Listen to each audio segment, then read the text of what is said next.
নমস্কার আমার প্রিয় দর্শক বন্ধুরা, চলে আসলাম তোমাদের সামনে দুর্দান্ত একটি ঘটনা নিয়ে। আজকের ঘটনাটা বড় হবে, ঘটনাটা শুরু থেকে শেষ পর্যন্ত শুনবে। সবাইকে অনুরোধ রইল, আর অবশ্যই কিন্তু লাইক করবে। লাইক করতে কিন্তু একদম ভুলবে না, একটা করে লাইক করবে। আর যারা আজকে প্রথম আমার চ্যানেলে ভিজিট করেছো, সত্য ঘটনা শুনছো, তাদের উদ্দেশ্যে বলি তাড়াতাড়ি কিন্তু চ্যানেলটাকে ভালোবেসে সাবস্ক্রাইব করে নাও, ঠিক আছে? আর আমার চ্যানেলে কোনো ফেক ঘটনা বা গল্প বানানো কিন্তু শোনানো হয় না। যেই ঘটনাগুলো বাস্তব বলে মনে হয়, আমাকে যারা ঘটনা পাঠায়, আমি কিন্তু অনেক পরীক্ষা নিরীক্ষা করে তারপরে ঘটনাগুলো সিলেক্ট করি। তো আজকে সেরকমই একটি ঘটনা শুনবো। আজকে যেটা বলবো ঠিক করোনার পরে পরে ঘটনাটা ঘটে। আমাদের যে ভাই আজকে ঘটনাটা শেয়ার করে, ভাইয়ের বাড়ি হচ্ছে মুর্শিদাবাদ, আর ভাই থাকে হচ্ছে কাজের সূত্রে, সেটা হচ্ছে উড়িষ্যায়। সারা বিশ্বে যখন করোনা চারপাশে ছড়িয়ে যায় এরকম, আমরা সেটা দিয়ে আর কোনো কথা বলার দরকার নেই, সবাই জানি। তো সেখানে গিয়ে যে আমাদের ভাই আজকে ঘটনাটা শেয়ার করে, সেই ভাই কিন্তু আটকে পড়েছিল উড়িষ্যাতেই। তো যেরকম করে হোক তার জীবন যাপন ওখানেই কেটেছে। যাই হোক, এবার ঘটনায় আর হ্যাঁ, আমি তোমাদের একটা ছোট্ট করে কমেন্ট তোমাদেরকে আমি শেয়ার করছি, নামটা হাইট রেখে। দিদি ভাইয়ের একজন দিদি ভাই আমাকে কালকে মানে পরশু দিনকে, রোজা মাস শুরু হয় প্রথম রোজা, সেদিনকে আমি একটা কমিউনিটি পোস্ট শেয়ার করেছিলাম। সেইটার সূত্রে দিদি ভাই আমাকে সুন্দর একটা কমেন্টস করে। তো সেই কমেন্টসটা তোমরা স্ক্রিনে আগে দেখো। তো আশা করি তোমরা কমেন্টসটা পড়লে। এবার আমি কমেন্টসের কিছু উত্তর দেব। আমি ছোট্ট করে কিছু কথা শেয়ার করতে চাই। সেটা হচ্ছে, আমাকে দিদিভাই বলেছে যে কালী পুজো, দিওয়ালি, দুর্গা পুজোয় মুসলমানরা কি তোমাকে উইশ করে, আমাকে জিজ্ঞাসা করেছে। তো আমি সেখানে কিন্তু কমেন্টস করেছি, তার নিচে সেটাও তোমরা পড়তে পারো পজ করে, ঠিক আছে? তো আমি একটা কথা বলতে চাই, আমি একজন সোশ্যাল মিডিয়ায় কাজ করি, আমি একজন কন্টেন্ট ক্রিয়েটার। সোশ্যাল মিডিয়ায় শুধু আমি বলে না, আমরা যারাই কাজ করি, তো আমরা হচ্ছে যে কন্টেন্ট যেই বানাই না কেন, সেটা সবার জন্য বানাই। এখানে কিন্তু কোনো ধর্মকে আমরা ভেদাভেদ করতে বসিনি, ঠিক আছে? ক্লিয়ার করতে পারলাম তো? এরকম আমার মনে হয় মানুষের মন মানসিকতা বোধ কোথাও গিয়ে পরিবর্তনের দরকার আছে। আর সত্যি কথা বলতে একটা কথা প্রসঙ্গে বলে রাখি, আমার অনেক ফেসবুকে বন্ধু আছে যারা মুসলমান, ঠিক আছে?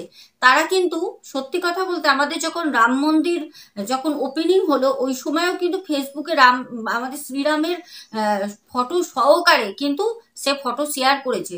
তাহলে তার কি দরকার ছিল? সে তো মুসলমান, ঠিক আছে? তো এই জিনিসগুলো মাথা থেকে বের করা দরকার আছে। এটা আমার মনে হলো তোমাদের সাথে কথাটা শেয়ার করে। আমি একজন কন্টেন্ট ক্রিয়েটার, আমাকে কিন্তু তারা কালী পুজো উইশ করে, দুর্গা পুজোতে উইশ করে, তারা বাংলাদেশে আমার প্রচুর মুসলিম ভাই বোনেরা আছে যারা উইশ করে। তো আমি সবার স্বার্থে এটা করেছি। আর সব থেকে বড় কথা হচ্ছে, ভগবান আমি মনে করি সবার জন্য এক। যার সাথে যার যা ভেদাভেদ আছে সেটা তার তার ব্যাপার, কিন্তু আমি পার্সোনালি মনে করি আমরা মানুষ, সবার প্রথম আমরা মানুষ। যাই হোক, অনেকগুলো বকে দিলাম, খারাপ কেউ ভেবো না। কমেন্টসটা আমার কোথাও গিয়ে একটুখানি কিরকম লাগে, যার জন্য তোমাদের সাথে শেয়ার। তো চলো দর্শক বন্ধুরা, আমরা এবার সোজা যাব ঘটনায়, ঠিক আছে? ঘটনাটা শোনো। আচ্ছা, আমাদের ভাই বলে, দিদি ভাই, আমি উড়িষ্যায় কর্মসূত্রে থাকি, আমার বাড়ি হচ্ছে মুর্শিদাবাদ। মুর্শিদাবাদে আমি ভালো কোনো কাজ পাইনি। তো যা কাজ পাচ্ছিলাম ওই 6,000 7,000, ওই টাকার মধ্যে আমার সংসার চালানোর মতো ক্ষমতা হয়ে উঠছিল না। কারণ আমি বিয়েও করেছি, আমার বউ আছে, আমার একটি ছেলে আছে ছোট, আর সাথে আমার মা বাবা। তো সেখানে আমি একটা ভালো কাজের অফার পাই উড়িষ্যায়। আমি উড়িষ্যায় চলে আসি, তখন কিন্তু এই করোনার সময়টা আসেনি। তারপর হট করে কাজ করতে করতে করতে আমি যখন উড়িষ্যায় পুরো বসবাস করি, রেগুলার হয়ে যাই, তখন কিন্তু আমার বউ বাচ্চা মা বাবা সব কিন্তু একই জায়গায় থাকে, আমি শুধু থাকতাম হচ্ছে উড়িষ্যায়। হট করে লকডাউন হয়। লকডাউন হওয়ার পর খুব কষ্টে ওই সময় যে কিভাবে আমি এখানে মানে নিজের পেট চালিয়েছি, কিভাবে আমার বাড়িতে আমি টাকা পাঠিয়েছি, এরকমও গেছে আমার বাড়ি থেকে আমাকে টাকা পাঠাতো, মানে আমাকে তো চলতে হবে। তো ওই সময় আমি বাড়ি যেতে পারিনি কাজের জন্যই। তো যাই হোক, ভেবেছিলাম যে লকডাউন হয়তো উঠে যাবে, কেন লকডাউন তো 1 মাস 15 দিন করে হচ্ছিল উঠছিল, এরকম করতে করতে যাই হোক, খুব কষ্টের মধ্যে ওই লকডাউনের পিরিয়ডটা আমি এখানে কাটাই উড়িষ্যায়। যখনই লকডাউনটা ক্লিয়ার হয়ে গেল, উঠে গেল, সব আবার আগের মতো হচ্ছে, তখন আমার উড়িষ্যাতেই একটা জায়গা, আমি নাম এখানে উল্লেখ করছি না, ওখানে আমি একটা প্রাইভেট ব্যাংকে কাজ পাই। তো খুব খুশি হই, কারণ আমি যেখানে আগে কাজ করছিলাম, আমি একটা ব্যাংকেই করছিলাম, একটা অন্য শাখায়, অন্য জায়গায়, অন্য ব্যাংকে। তো আমি একটা যখন লকডাউনের পর ব্যাংকে চাকরি পেলাম, খুব আনন্দ। কারণ ওই লকডাউনের পরে না, মানে মানুষ পাওয়া যাচ্ছিল না, কারণ সবাই তখন ভাবছিল যে আবার হয়তো করোনা ফিরে আসবে, আবার লকডাউন হবে। ওই সময় মানে অনেক জায়গায় চাকরি পাওয়া যাচ্ছিল। তো ওরকমই আমি একটা ব্যাংকে, প্রাইভেট ব্যাংকে জব পাই। তো সেখানে আমার আগের তুলনায় মাইনেটা 1.5 গুণ বেশি ছিল, মানে স্যালারিটা। তো আমি বাড়িতে ফোন করে বললাম, বাড়ির লোক বললো যাক, যা ভগবান করে মঙ্গলের জন্যই করে, খুব ভালো হয়েছে। তো আমি সেখানে যাই, প্রথম দিন আমাকে ডাকে, ইন্টারভিউ হয়, তারপর আমাকে সিলেক্ট করে। আমার অলরেডি কাজটা আগেই হয়ে গেছিলো, তারপর তাদের যে প্রসেসিংগুলো থাকে, একটা রুলস মেনটেনের ব্যাপার থাকে, সেগুলো করে। তারপর আমাকে বলে যে আমাদের যে প্রাইভেট ব্যাংক যেখানে আমি চাকরি করব, ওখানেই ব্যাংকটা হচ্ছে 3 তলার উপরে, আর 1 তলা 2 তলার মধ্যে থাকবে যতগুলো রুম আছে, যারা স্টাফ থাকবে তাদেরকেই দেওয়া হবে থাকার জন্য। কারণ যে ব্যাংকের ওনার রয়েছে, প্রাইভেট ব্যাংক আমি বারবার বলছি, যে ব্যাংকের ওনার আছে, উনি অ্যাকচুয়ালি ওই ফ্ল্যাটটা পুরোটাই নিয়ে নেয়। তো বলে যারা থাকবে তারা এখানেই থাকবে, আমাদের ওই স্যালারি থেকে অল্প কিছু মাইনে থেকে কাটা যাবে। তো আমরা সেখানে সবাই কিন্তু মতামত দিই, কারণ সত্যি তো যদি বাইরে থাকি, আসা যাবার একটা আলাদা খরচা হয়ে যায়, মাথা হেডেক হয়ে যায়, একটা প্রপার টাইমে ঢোকা বেরোনো। তো সেখানে গিয়ে আমরা সবাই, মানে আমি না, আমরা ওই ব্যাংকের মধ্যে মোটামুটি 17 জন ছেলে ছিলাম। তো 17 জন আমরা ওই ব্যাংকে কাজ করতাম। তো ওপরতলা নিচতলা করে আমরা সবাই ওই ব্যাংকের ফ্ল্যাটের মধ্যেই আমরা রেন্টে থাকতাম। এবার ঘটনাটা হচ্ছে, প্রথম দিন যখন আমরা ঢুকলাম, তখন দেখলাম একটা করে মানে বেড দোয়াই রয়েছে, আর ফ্যান আর লাইট তো দোয়াই রয়েছে, কোনো অসুবিধা নেই। এবার তোমরা যে খাবারটা খাবে সেটা তোমরা অর্ডার করেও খেতে পারো, দেন তোমরা সবাই মিলে একত্র রান্না করেও খেতে পারো, সেটা যার যার পার্সোনাল ব্যাপার। তো সেখানে গিয়ে আমরা যে আরো সবাই ছিলাম ওই ব্যাংকেরই ছেলেরা, আমরা সবাই মিলে ভাবলাম যে আমরা এখানেই রান্না বান্না করব একটা রুমে। তো সেই রুমটার মধ্যে খাওয়া দাওয়াও হবে, একটা আলাদা রুম। কারণ আমাদের যে ব্যাংকের ওনার ছিল, যে ম্যানেজার ছিল, সে বলেই দিয়েছিল যে এই যে রুমগুলো তোমাদের দেওয়া হলো, এটা শুধু তোমাদের চাকরি পারপাস, এখানে ফ্যামিলি আসবে না, আর কোনো রকম বাইরের মহিলা আনতে পারবে না, তোমরা এখানে থাকো, কোনো অসুবিধা নেই, খুব অল্প টাকা দিতে হতো। তো সেরকম ভাবে খুবই আনন্দর খবর থাকি। প্রথম দিন অদ্ভুত একটা ঘটনা ঘটলো, সেটা হচ্ছে আমি যে রুমটায় থাকতাম, বলে রাখি, সেই রুমটায় আমার সাথে আরো 2 জন থাকতো। যেহেতু আমরা 17 জন ছেলে ছিলাম ব্যাংক কর্মী, তো রুমও অনেকগুলো ছিল, আমরা 3 জন 4 জন যে যেরকম পেরেছি আমরা রুম ভাগ ভাগ করে নিয়েছি। আমার রুমে মূলত ছিল 3 জন আমাকে নিয়ে। তো সেখানে গিয়ে আমরা রাতের বেলা, একটা ছিল খাট, মানে একটা খাটের মধ্যে 3 জন শোয়াটা পসিবল না। তো সেখানে গিয়ে আরো 2 জন ছিল, ওদেরকে আমি বললাম যে তোমরা একটা কাজ করো, তোমরা বেতে শুয়ে পড়ো, আমি মাটিতে শুয়ে পড়বো, মেঝেতে। কারণ আমি গ্রামের ছেলে, আর আমার মেঝেতে শোয়া হ্যাবিট আছে, আমি বাবা খোলামেলা ভাবে শোবো, হাত পা ছড়িয়ে। ওপরে শুতে গেলে 2 জনের সাথে শুতে হবে, আর নিচে শুলে পারে একজন, কারণ 2 জন যে আছে, ও বলে আমিও উপরে শোবো, আর একজন বলে আমিও উপরে। তখন আমি বললাম তোমরা 2 জন উপরে শোও, আমি নিচে থাকছি। তো সেরকম ভাবে তারাও কিন্তু রাজি হয়ে গেল। এবার ঘটনাটা বলি, রাতের বেলা শুয়ে রয়েছি, বেশ খাওয়া দাওয়া করে যখন উপরে উঠলাম 9:30 বাজে রাত। তো রাতের বেলা খুব তাড়াতাড়ি শুয়ে পড়ি, কারণ সকালবেলা একদম মানে 9টার মধ্যে আমাদের ব্যাংকটাকে, মানে ব্যাংকে ঢুকে ব্যাংকে সব কিছু গোছাতে হবে, করতে হবে, কেন এতদিন বন্ধ টন্ধ ছিল তো লকডাউনের জন্য, তো পরিষ্কার করার আছে। এবার ব্যাংকে কিন্তু এমনি কাজকর্ম হবে না, কিন্তু ব্যাংকটাকে পুরো পরিষ্কার করতে হবে, ক্লিন করতে হবে। তো সেরকম ভাবে আমাদের ম্যানেজার বলে যায়, আমরা সেরকম ভাবে রাতের বেলা সব শুয়ে পড়ি। 9:30 খেয়ে দিয়ে উঠি, ওই 10:30টার দিকে চোখ লেগে যায়। হঠাৎ করে দেখলাম, আনুমানিক তখন সময়টা হবে 2টো 2:30, একটা থাপ করে কিছু আওয়াজ হলো। কিরকম সেটা হচ্ছে, মনে হলো ঘরের যে ফ্লোর আছে মেঝেতে কেউ যেন লাফাচ্ছে, প্রথম এরকম শব্দ হয়। তো আমার যেহেতু আমি মাটিতে শুয়েছি তো মেঝের মধ্যে, আমার আওয়াজটা খুব তাড়াতাড়ি কানে আসে, কারণ মেঝেতে শব্দ হলে নিচে থাকলে একটা কম্পন বেশি হয়। তো আমি সেখানে গিয়ে হট করে উঠে বসি। উঠে আমি বললাম কি হলো, আওয়াজ হচ্ছে চোর টোর ঢুকলো নাকি। এবার আমি ভেবেছি এত চোর ঢুকেছে, কারণ আমাদের একটা রুমের পাশের রুমটায় কিচেনের সব সামগ্রী রাখা রয়েছে, আমরা রান্না বান্না করে খাই। তো যেহেতু আমরা সব ছেলেরা থাকি, সেখানে গিয়ে ভাবলাম হয়তো চোর ঢুকেছে। তো অনেকক্ষণ বসে বসে ভাবছি দ্বিতীয়বার যদি আবার আওয়াজটা হয় তাহলে আমার যারা মানে রুমমেট আছে তাদেরকে আমি ডাকবো। খামোকা তো কাউকে ডেকে লাভ নেই, অন্য জায়গায় কোনো আওয়াজ হতে পারে। বসে রয়েছি, তখন পরিষ্কার শুনতে পাচ্ছি আমাদের রুমের বাইরে যে করিডরটা আছে ওখান থেকে মনে হচ্ছে কেউ একজন হেঁটে হেঁটে যাচ্ছে। আমি তখন ভাবলাম নিঘাত চোর ঢুকেছে। আবার ভাবছি যে না, চোর তো নাও হতে পারে, হতে পারে আমাদেরই কোনো বন্ধু বান্ধব ভাই উঠেছে হয়তো, সে হয়তো হাঁটছে গরমের সময়, হয়তো শুতে পাচ্ছে না রুমে, ফ্যানের তো অত জোরও নেই, আর 3জন 4জন করে একটা রুমে রয়েছে, গরম লাগছে হয়তো। আমি আবার শুয়ে পড়ি, পাশ ফিরে শুয়ে রয়েছি, ঘুম আসছে না। আমি ভাবলাম না, উঠে একটু বাথরুমে যাই। এবার বাথরুমটা বলি, বাথরুমটা হচ্ছে আমাদের যে রুমগুলো রয়েছে 3খানা বাথরুম রয়েছে। এবার অ্যাটাচ না, সব রুম থেকেই বেরোতে হবে সবাইকে, বেরিয়ে 3খানা বাথরুম রয়েছে। 3টের মধ্যে 2টো হচ্ছে আমাদের অফিস মানে আমাদের ব্যাংকের কর্মীদের জন্য, আর একটা আছে যেটা সেটা এখনো পর্যন্ত লক করাই রয়েছে, ওটা হচ্ছে যারা কাস্টমার আসবে বাইরে তাদের জন্য। তো সেখানে 2টো আমাদের ইউজ করার জন্য রয়েছে। তা আমি উঠে না গেলাম, গিয়ে আমি করিডর থেকে দাঁড়িয়ে দেখলাম যে সবাই মোটামুটি ভিতর থেকে রুম বন্ধ, মানে কেউ বাইরে নেই। তা আমি তখন ভাবলাম যে বাইরে যখন কেউ নেই, এই তো কিছুক্ষণ আগেই বাইরে কে হাঁটছিল না, ও থাকবে হয়তো গিয়ে শুয়ে পড়েছে, না আমার মতো কেউ হয়তো বাথরুমে গেছিল। তা আমি আবার বাথরুমে চলে যাই, বাথরুমে গিয়ে বাথরুম টাথরুম করে মুখে হাতে জল দিই, প্রচণ্ড জল দেওয়ার ইচ্ছা হচ্ছে কারণ প্রচণ্ড গরম, তো জলটা বেশ ঠান্ডা রাতের বেলা। তো মুখে হাতে জল দিয়ে আমি যখন আসছি বাথরুমের গেটটা লক করে দিই, দিয়ে এসে আমি বললাম দূর, ঘুম আসছে না চোখে, একটু বেলকুনিতে দাঁড়াই। ব্যালকনিতে দাঁড়িয়ে রয়েছি, দাঁড়িয়ে বাইরে দেখছি, সামনেই তো রোড, রোড রাতের বেলা দেখছি।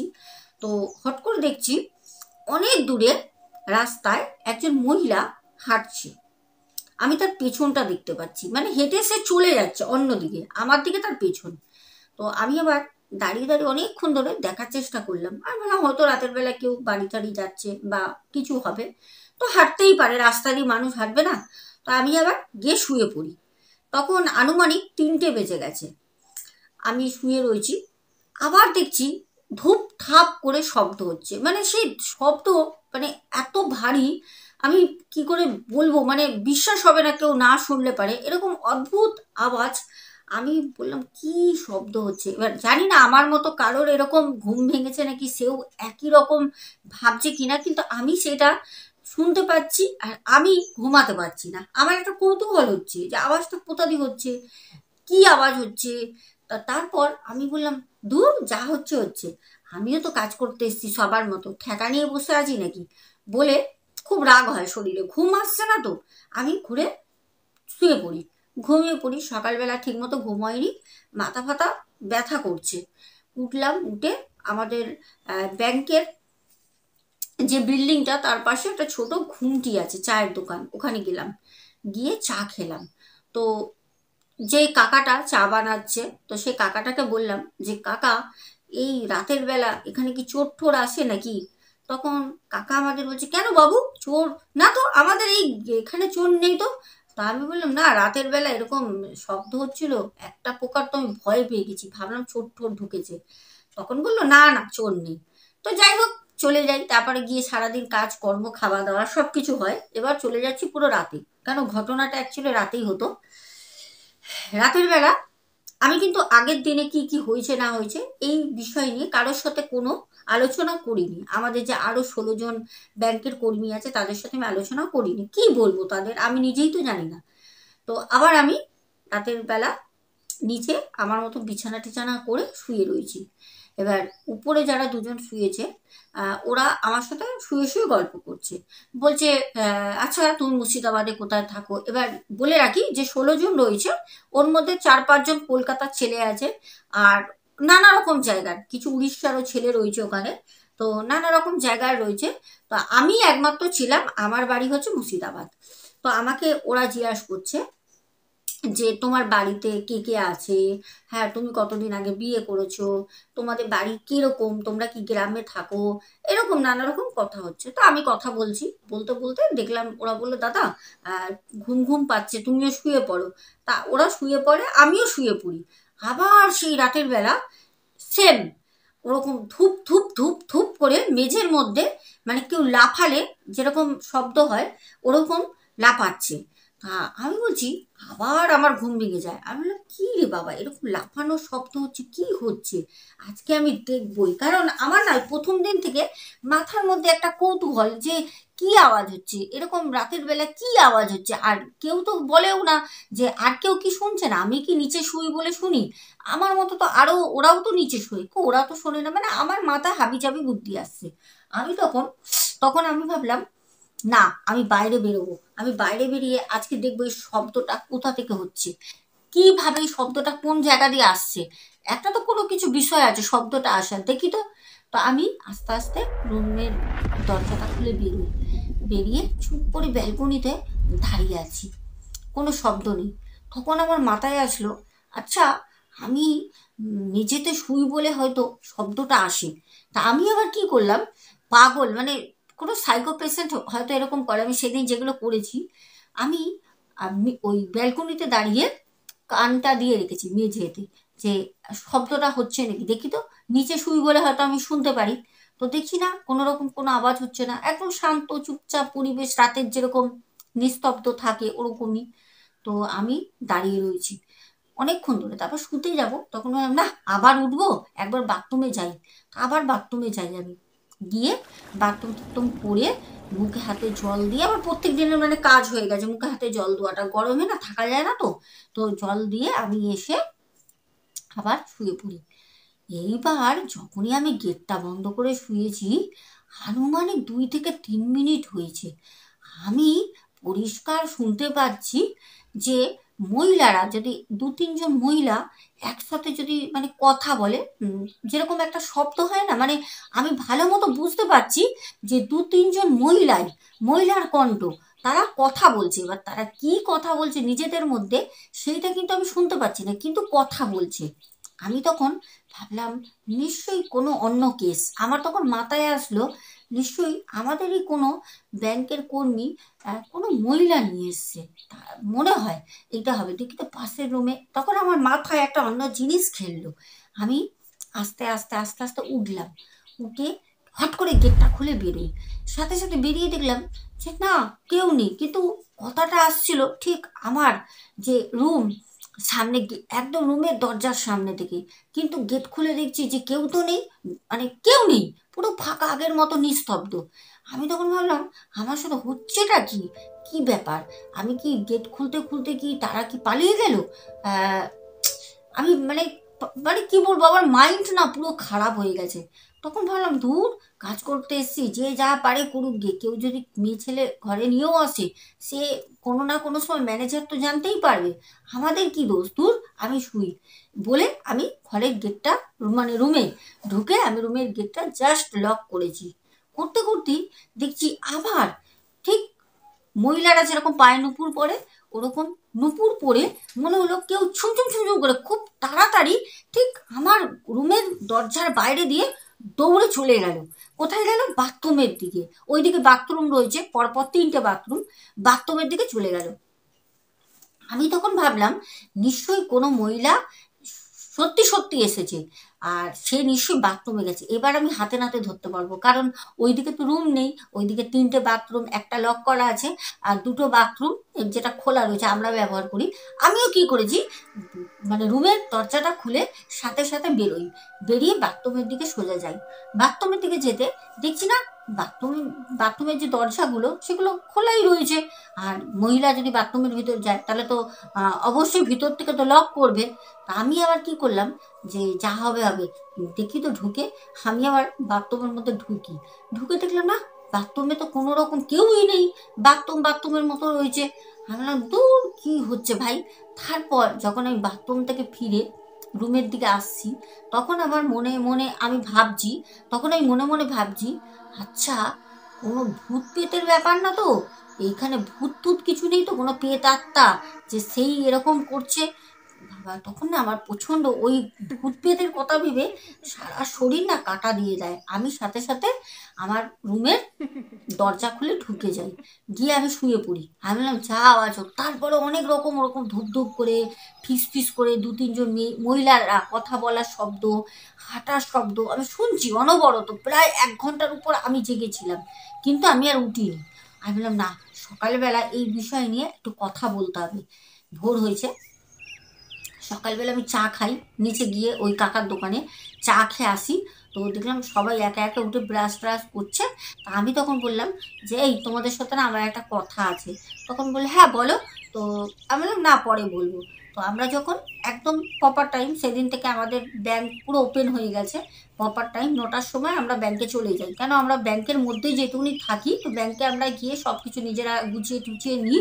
তারপর 10টা থেকে মোটামুটি আমাদের সার্ভিস শুরু হয়ে যায়। তো এবার ঘটনাটা ঘটলো 9টার সময় যখন আমরা ঢুকলাম, তো সবাই এসছে, সবাই সবার মতো রেডি হয়ে। আমি তখন সবাইকে বললাম যে এভরিওয়ান, তোমাদেরকে আমি একটা কথা জিজ্ঞেস করব। আমার সাথে আজকে 2 দিন ধরে রাতে অদ্ভুত কিছু ঘটনা ঘটছে। তোমরা এরকম কারোর অভিজ্ঞতা আছে, কারোর সাথে কি রাতের বেলা এরকম হয়েছে? তখন সবাই খুব মনোযোগ সহকারে আমার পুরো ঘটনাগুলো শোনে। আমি তাদেরকে বললাম, বিস্তারিত শোনার পর সবাই বলল যে না, রাতের বেলা বাথরুমে তো আমরা উঠি, কিন্তু আমাদের সাথে এরকম কোনো রকম কোনো ঘটনা তো ঘটেনি। আমরা তো কোনো এইসব লক্ষ্য করিনি। আমরা তো রাতের বেলা ঘুমিয়ে পড়ি। আর যারা রাতের বেলা ওঠে তারা বললো না, আমরা তো উঠি, এরকম তো কোনো রকম কিছু আমরা দেখিনি শুনিনি। তখন আমি ভাবলাম তাহলে কি আমার সাথে এরকম কিছু হচ্ছে। যাই হোক, তারপরে সবাই কাজকর্ম করি, আমাদের ডিউটি আবার শেষ হয়। তো পরের দিন যেহেতু সানডে ছিল, সানডেতে ছুটি থাকে, তো সানডে ছিল বলে সবাই আমরা আলোচনা করে বললাম যে সামনেই একটা পার্ক আছে, তো ন্যাশনাল পার্ক। তো আমরা বললাম চলো আজকে আমরা পার্কে ঘুরতে যাব। তো কোথায় আর যাব ওখানে। তো সবাই বললো ঠিক আছে। আমরা বেশি কিছু চিনিও না, কারণ অনেকেই আমরা নানা জায়গা থেকে থাকি, কিছু ছেলে আছে 2-1জন যারা স্থানীয়। তো তারা বললো যে ঠিক আছে চলো, তারাও সাথেই থাকে। আমরা সবাই গেলাম পার্কে গেছি। পার্কে গিয়ে বসে আছি, বাচ্চারা খেলা করছে, সব গার্জেনরা নিয়ে এসছে। পার্কে কি আমাদের মন লাগে? ভালো লাগে? পার্ক তো বাচ্চাদের জন্য আর হচ্ছে লাভারদের জন্য। যাই হোক, আমরা পার্কে কিছুক্ষণ বসি, তারপর ওখান থেকে বেরিয়ে আমরা ঘুরতে ঘুরতে মার্কেটে যাই। তো গিয়ে আমরা বেশ সেই দিন অনেক বাজার করি। আর মার্কেট থেকে আসার সময় বেশ বেশি করে সেদিন চিকেন নিয়ে আসি। নিয়ে আমরা চলে আসি আমাদের ফ্ল্যাটে আসার পর এক আমাদের ভাই, ও একটু সব থেকে বয়সে ছোট। তো ওই ভাইকে আমরা বললাম যে ভাই, তুমি পরিপাটি করে গুছিয়ে বড় বড় করে আলু কাটো, আর যাবতীয় মশলাপাতি করো, আর মাংসগুলো আর একজনকে বলি তুমি ধোও, তাও কিলো 2 মাংস ছিল, ধোও। তো আমরা কাজ দিয়ে আমাদের রুমে চলে যাই। এবার ওরা ওদের মতো কাজ করছে। এবার আমরা রুম থেকে এসে সবাই ফ্রেশ হয়ে গরমের সময় ফ্রেশ হয়ে জামা কাপড় চেঞ্জ করে আমরা রান্নাঘরে যাই। কারণ আমরা সবাই মিলে কিন্তু রান্না করতাম প্রত্যেক দিনই। সেটা আলু সিদ্ধ ভাত হলেও আমরা সবাই মিলে রান্নাঘরেই বসে গল্প করতাম, লুডো খেলতাম, নানা রকম গল্প বাড়ির এটা ওটা বলতাম। তো সেরকমভাবে আমরা সব এক জায়গায় যাই। উমা যাবার পর আমি যেই ছেলেটা মাংস ধুয়েছে ওকে বলছি যে ভাই, মাংসটা নিয়ে আসো, যাও।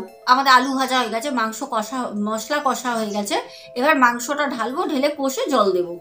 ও বলছে এই মাংস কোথায়? আমি তো গামলার মধ্যে ধুয়ে রেখে গেলাম। গামলার মধ্যে একটা মাংস নেই, শুধু মাংস রক্তটা ওই গামলার মধ্যে রয়েছে জলের সাথে, মাংস ধোয়ার পর যেটা থাকে। মাংস নেই, 2 কিলো মাংস, একটা মাংস নেই। এবার তখন আমি আমি তখন ওদেরকে বলছি, ফাসলামি করছো, মাংসগুলো লুকিয়ে রেখে না, ওই কালকে রাতে বলেছি 2 দিন ধরে এরকম হচ্ছে, ভয় দেখাবে বলে বলছো না? হ্যাঁ, মাংসগুলো গেল কোথায়? হ্যাঁ, 2 কিলো মাংস। না না, বের করো, এইদিকে মশলা পুড়ে যাচ্ছে। কিন্তু ওরা বলছে সত্যি, বিশ্বাস করো মাংস নেই। এবার ওর মুখের মানে কথা বলার আকার, মানে আকার অঙ্গিমায় বুঝলাম যে সত্যি মাংসটা নেই। তখন আমরা সবাই ওখানে, রান্না বন্ধ, গ্যাস বন্ধ, তখন বসে ওই রান্নাঘরেই ভাবছি যে আমরা রান্নাঘর ছেড়ে আমরা সবাই চলে গেল, ওরা 2জন ছিল। আমরা আসার পর ওদেরকে বলি তোমরা যাও, যতক্ষণ আলু ভাজা বা মশলা কষা হচ্ছে। ওরা ড্রেস চেঞ্জ করে হাত পা ধুয়ে ওরা আসে। ওর মধ্যে যে ওইখানে কেউ ছিল না এরকম কোনো ব্যাপারই না। তাহলে ওই 2 কিলো মাংস গামলা ভর্তি কোথায় গেল? তারপর সবাই তখন বুঝতে পারলো যে আমি যেই ঘটনাটা বললাম 2 দিন ধরে ঘটছে, তখন বলল যে আমাদের মনে হচ্ছে আমাদের এত টাকা দিয়ে রেখেছে, আর এখানে এত কম পয়সা ভাড়া নিয়ে আমাদের এইখানেই রেখেছে। ব্যাংক, যেখানে ব্যাংক 3 তলায় আর 1 তলা 2 তলায় আমরা থাকি। তো এবার এখানে প্রশ্ন হচ্ছে নিশ্চয়ই আমরা আসার পূর্বে কোনো রকম কিছু ঘটেছে, যার জন্যই সবাই জানে এই জিনিসটা। তো যাই হোক, আমরা চুপচাপ থাকি। এবার সকালবেলা আমরা ম্যানেজারকে ফোন করলাম। ম্যানেজার আসে, বেলা করে একটু এলো। ম্যানেজার বলছে কি হয়েছে তোমাদের, কি বলো, কোনো প্রবলেম হচ্ছে? তা আমি বললাম যে দেখুন স্যার, আমরা তো পেটের টানে এসছি, আমরা অনেক দূর দূরান্ত থেকে কাজ করতে এসছি, আপনারা সুযোগটা খুব ভালো দিয়েছেন, আমরা এখানে রয়েছি, খুব ভালো কথা। কিন্তু স্যার, আমাদের সাথে 2 দিন রাতে খুব অদ্ভুত অদ্ভুত ঘটনা ঘটে। আর যেদিনকে আমাদের বলে রাখি মাংসটা ভ্যানিশ হয়ে যায়, সেদিন রাতে কিন্তু আমাদের সাথে কোনো রকম কিছুই হয়নি, ঠিক আছে? তো সেখানে গিয়ে ম্যানেজার তখন বলল যে কেন, এর আগেও তো আমাদের ব্যাংকে প্রচুর ছেলে ছিল, তখন তো কেউ কোনোদিন এরকম অবজেকশন করেনি, তোমরা এরকম ভাবে বলছো। দেখো, তোমাদের যদি না পোষায় তাহলে পরে তোমরা ছেড়ে দিতে পারো, তোমাদের তো এরকম কোনো কিছু নেই যে তোমাদের এখানে চাকরি করতেই হবে, তোমরা ছেড়ে দাও। আর এত টাকা, এই একটা এরকম প্যান্ডামিক সময় গেল, তারপরে এত টাকা তোমরা হাতে পাচ্ছ, তোমাদের আমাদের মালিক এত ভালো উদার মনের, তোমাদের এত টাকা দিয়ে 17 জনকে রেখে দিয়েছে, তোমরা এত কম পয়সায়, বলো তো, তোমরা বাইরে দিয়ে এসে এখানে উড়িষ্যার মতো জায়গায় এত কম পয়সায় ঘর ভাড়া দিয়ে এত ভালো একটা স্যালারি, মোটা টাকা পাচ্ছ, এখানে তোমরা থাকতে পারতে? মানে উনি তখন আমাদেরকে খুব ছোট করে কটা কথা বলে। তখন আমরা বললাম দেখুন স্যার, আমরা এত কিছু আপনার কাছে শুনতেও চাই না, বলতেও চাই না, তবে আমাদের সাথে যেটা ঘটছে সেটাই বললাম। আপনার যদি বিশ্বাস না হয় তাহলে একদিন আমাদের সাথে এসে থাকেন, আমরা রান্না বান্না করে আপনাকে খাওয়াবো। আর রাতের বেলা আমরা সবাই মেঝেতে শোবো, আপনি খাটে শোবেন, থাকেন, রাতের বেলা কি হয় আপনি দেখবেন। তখন ম্যানেজার বলছে যে দেখো, এসব পাকা পাকা কথা বলবে না, তোমাদের যদি পোষায় তোমরা কাজ করো, নাহলে তোমরা সবাই ছেড়ে চলে যেতে পারো, কোনো অসুবিধা নেই, আমরা আজ থেকেই ভ্যাকেন্সির জন্য নানা দিকে আমরা বলে দিচ্ছি যে তোমাদের পোষাচ্ছে না, তোমরা চলে যাও। তখন আমরা কি করব, একটা এমন মানে করোনার সময়টা গেছে, একটা প্যান্ডামিক টাইমের মধ্যে আমাদের বাধ্যতামূলক ওখানে কাজ করতেই হবে, কারণ যা টাকা ছিল মানে ওই সময় পুরো ভিখারি হয়ে গেছি, পরিবারের কাছেও হাত পেতে তখন কোনো লাভ নেই। ওই সময় পরিবার উল্টে আমাকে টাকা পাঠিয়েছে, আমি সেখানে গিয়ে কিভাবে সেই জায়গাটা ছেড়ে চলে যাব বাড়ি?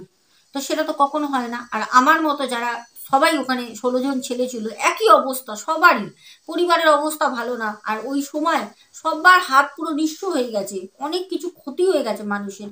এবার সবাই তখন আমরা মুখ বন্ধ করে ওখানে থাকি।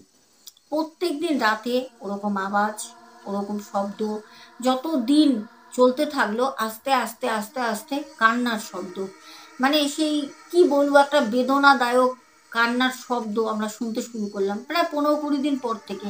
এরকম হতে থাকলো। তখন আমরা নিজেরা ওই 17 জন, আমরা তখন ভাবলাম যে না, এরকম করে থাকলে হতে পারে কোনোদিন আমাদের এইখানে একটা অঘটন ঘটে যেতেই পারে কারোর সাথে, কারণ আমরা তো বুঝতেই পারছি যেখানে যা হচ্ছে এটা কোনো একটা নেগেটিভ এন্টিটি আছে, একটা না অনেক, যার জন্যই এই জিনিসটা হচ্ছে। তারপর আমরা সবাই ঠিক করলাম আমরা এখানে স্থানীয় মানুষের সাথে কথা বলবো, তাদের কাছে জানার চেষ্টা করব তারা যদি এরকম কিছু জানে। তখন ওই যে চায়ের দোকান কাকার, সেই কাকার চায়ের দোকানে সকালবেলা আমরা সবাই একসঙ্গে যাই, গিয়ে কাকাকে বললাম। কাকা বলছে যে দেখো বাবু, তোমাদের কি বলবো, অ্যাকচুয়ালি এই যে বিল্ডিংটা হয়, এই বিল্ডিংটা হয়ে এই যে আমাদের করোনার সময় বিল্ডিংটা বন্ধ ছিল। এর আগে কিন্তু এই বিল্ডিংয়ে কোনো রকম অফিস বলো, এই তোমাদের ব্যাংক বলো, এরকম কোনো কিছু ছিল না, বিল্ডিংটা ছিল। তারপর শুনলাম বিক্রি হয়ে গেছে। বিক্রি হওয়ার পর এই যে যিনি কিনেছেন এই ফ্ল্যাটটা, উনি কিন্তু ব্যাংককে ভাড়া দিয়েছে। এবার ওনার ব্যাংক কি উনি ভাড়া দিয়েছে আমি এত বলতে পারবো না, তবে করোনার সময় কিন্তু এই 3 তলা যে বিল্ডিংটা দেখছো, এই বিল্ডিংয়ে যে তোমাদের বেডগুলো রয়েছে, এই বেডে আরও বেড অ্যাড করে এখানে কিন্তু করোনা পেশেন্ট রাখা হতো। এবার হলো আসল কাহিনীটা বেরোলো। তার মানে তখন আমরা রিলেট করলাম, প্রচুর করোনার সময় মানুষ মারা যায়, যেটা আমরা সবাই জানি। ওখানেও ওরকম, যে আমি প্রথমেই বললাম যে ওর ভিতরে একটা করে বেড রাখা ছিল, তো হয়তো বেড পরে আরও ছিল, সরিয়ে দিয়েছে, কি একটা ছিল কি নিচে তাদের পেশেন্টকে রেখেছিল আমার জানা নেই, কিন্তু ওই সময় ওখানে পেশেন্ট ছিল করোনা, যারা অনেকেই ওখান থেকে রিকভারি হয়ে বাড়ি ফিরেছে, আবার তার থেকে অধিক মানুষ যারা ওখানে মারা গেছে। আর আমাদের সাথে প্রত্যেকদিন রাতের বেলা যেই জিনিসগুলো ঘটে, রিপিট হতে থাকে, সেটা হচ্ছে ওই করোনা পেশেন্ট যারা মারা গেছে তাদেরই অতৃপ্ত আত্মা। এই জিনিসটা জানার পর আমরা ব্যাংকের মালিককে ফোন করি। উনি আসেন, সত্যি ভদ্রলোক, খুব ভালো লোক উনি। ওনাকে বলি, তখন উনি বললো দেখো তোমাদেরকে থাকতে দিয়েছিলাম আমি এর জন্য যে আমার একটা ডাউট ছিল যে এত লোক করোনার সময় যে মারা গেছে আমাকে রাখতে বাধ্য হয়, কারণ তখন হসপিটালে জায়গা ছিল না, তখন এরকম জায়গা স্কুল সবই তো বন্ধ ছিল, তখন আমি রাখতে দিয়েছিলাম মানুষের স্বার্থে, যাতে মানুষগুলো ট্রিটমেন্ট পায়। তবে আমি জানতাম না যে আমার এরকম ক্ষতি হয়ে যাবে। এখন তাদের আত্মা এখানে এখনো পর্যন্ত ঘুরে বেড়াচ্ছে। তবে আমি এই ব্যাংক তুলে অন্য জায়গায় নিয়ে যাব, মানে অন্য জায়গায় পরিবর্তন করে দেয়, আমরা ওখানেই যাই। কিন্তু আমরা তখন কোনো রুম পাইনি, তো আমরা নিজেরা যারা ছিলাম 17 জন, তারা আমরা নিজেরা সবাই মিলে রুম ওখানে ঘর ভাড়া করি, সবাই আলাদা আলাদা জায়গায় ঘর ভাড়া করে থাকতাম। আমরা সবাইকে বললাম যে আমাদের মালিককে, যে আমরা যখন বাইরে রয়েছি আমাদের টাকাটা, স্যালারিটা কিছু হলেও বাড়িয়ে দেন, কারণ আমরা এখানে ছিলাম তো আমরা খাচ্ছিলাম নিজেরা, নিজেদের খরচা করে, বাইরে খেলেও দিতে হতো। তো সেখানে আর সব থেকে বড় কথা, খুব অল্প টাকা ওখানে আমরা ঘর ভাড়া দিতাম। তো ওখানে যেহেতু আমরা থাকছি না, বাইরে থাকছি, টাকাটা বাড়িয়ে দিলে, কারণ আমাদের তখন একত্র তো নেই, আমরা যে যার মতো ছিটকে গেছি, তখন আমাদের বাইরে খেতে হবে, নাহলে রান্না করে খেতে হবে, একা খেলে খরচাটাও বাড়বে আর ঘর ভাড়াটাও বেশি। তো সেখানে গিয়ে আমাদের যে মালিক ছিলেন উনি আমাদেরকে টাকা বাড়িয়ে নেন। আমরা এখনো পর্যন্ত, আমি উড়িষ্যায় এখনো পর্যন্ত সেই প্রাইভেট ব্যাংকে এখনো জব করি। আর এই ঘটনাটা শোনালাম তোমাদের। আমাদের যে ভাই ঘটনাটা বলে, সেই ভাই কিন্তু তার নামটা হাইড রাখতে বলেছিল বলে আজকে ভাইটার নাম কিন্তু আমি বলিনি তোমাদের। যাই হোক দর্শক বন্ধু, স্ক্রিনে দেওয়া নাম্বারে তোমরা আমার সাথে যেরকমভাবে যোগাযোগ করছো করো, ঘটনা পাঠাও, ঘটনাগুলো কেমন লাগছে অবশ্যই মতামত দিও। আজকে আসবো, সবাই খুব ভালো থেকো। যেতে যেতে বলবো সবাইকে, যারা এখনো পর্যন্ত লাইক আর সাবস্ক্রাইব করোনি অবশ্যই করে পাশে থেকো। আশা করি আজকের ঘটনাটা তোমাদের ভালো লেগেছে। সবাই খুব ভালো থেকো, দেখা হবে ঠিক আগামীকাল রাত 10টায়। আজকের মতো টাটা, গুড নাইট।